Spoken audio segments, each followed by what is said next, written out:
apiculteur jeune installé, puisque je me suis installé au 1er janvier 2015 avec 200 ruches en production en janvier 2015, enfin dans l'année 2015, en bio, production bio. Et je suis apiculteur transhumant, donc je transhume les ruches pour faire des miels de cru. Je suis associé avec 2 autres apiculteurs sur une miellerie collective. Je commence à vendre de plus en plus en demi-gros et détail. Dans l'idéal, je voudrais répartir un tiers en vente en gros, un tiers demi-gros et un tiers au détail.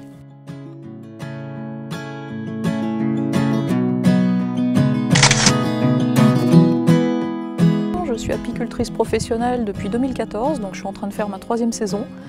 Alors actuellement, j'ai 300 colonies, dont 2 tiers sont en production.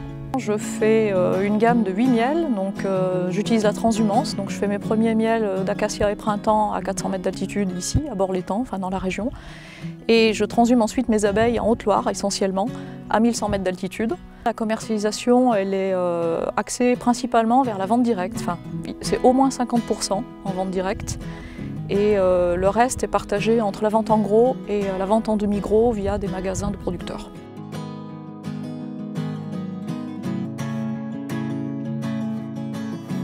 Ce qui m'a motivée pour le métier d'apicultrice, c'est le rapport avec l'environnement. Alors j'ai au départ une formation d'ingénieur en agronomie et à l'époque j'avais choisi l'option génétique et écologie. Je dirais qu'aujourd'hui je suis assez en phase avec finalement mon vœu initial. Alors au départ, je me suis installée avec mes propres moyens, c'est-à-dire que j'ai financé déjà mon premier lot de 40 ruches.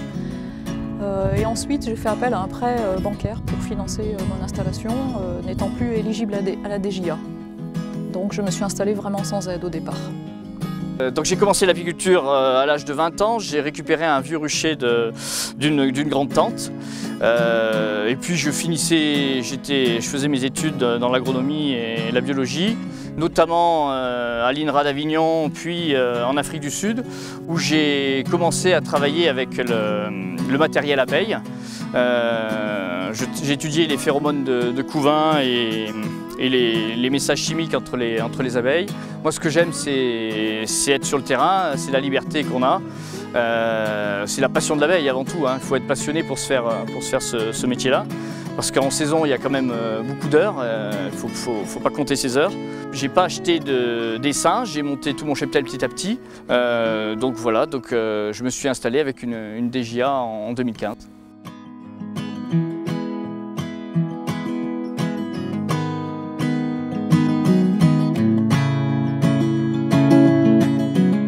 Donc mon installation aujourd'hui, elle n'est pas encore stabilisée. Faut voir parce que j'ai eu la chance en 2015 de m'installer avec une saison qui était vraiment excellente en termes de production de miel et enfin tout marché l'année dernière. Cette année c'est déjà plus difficile. J'identifie des pistes de progrès. Donc la première c'est l'élevage, de façon à avoir un cheptel plus performant pour profiter au mieux des mielés. Donc ça c'est un point vraiment important et c'est quelque chose qu'il faut souligner pour des jeunes qui s'installent.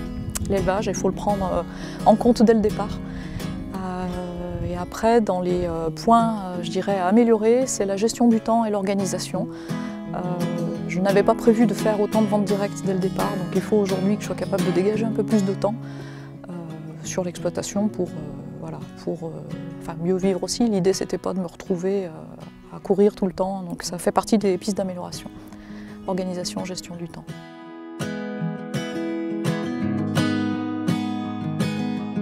Alors si j'ai un conseil à donner à des jeunes qui s'installent, c'est qu'il faut qu'ils soient vraiment autonomes en élevage. Il faut qu'ils puissent compenser les nombreuses pertes qu'on peut avoir, dues à des problèmes d'intoxication, pesticides ou autres, ou dues à des problèmes internes à nos élevages, notamment la pression du varroa.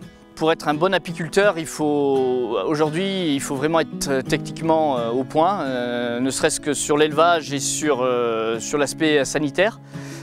C'est les 2 points clés d'une exploitation. Et aussi vraiment le contact avec d'autres apiculteurs pour apprendre vraiment le métier. Et ce que j'aurais à dire à quelqu'un qui s'installerait aujourd'hui, c'est de confronter différents points de vue avec différents apiculteurs pour essayer de faire son propre chemin. Mais en apiculture, il n'y a pas qu'un seul itinéraire technique. Et donc c'est vraiment important de confronter plusieurs points de vue avec différents apiculteurs.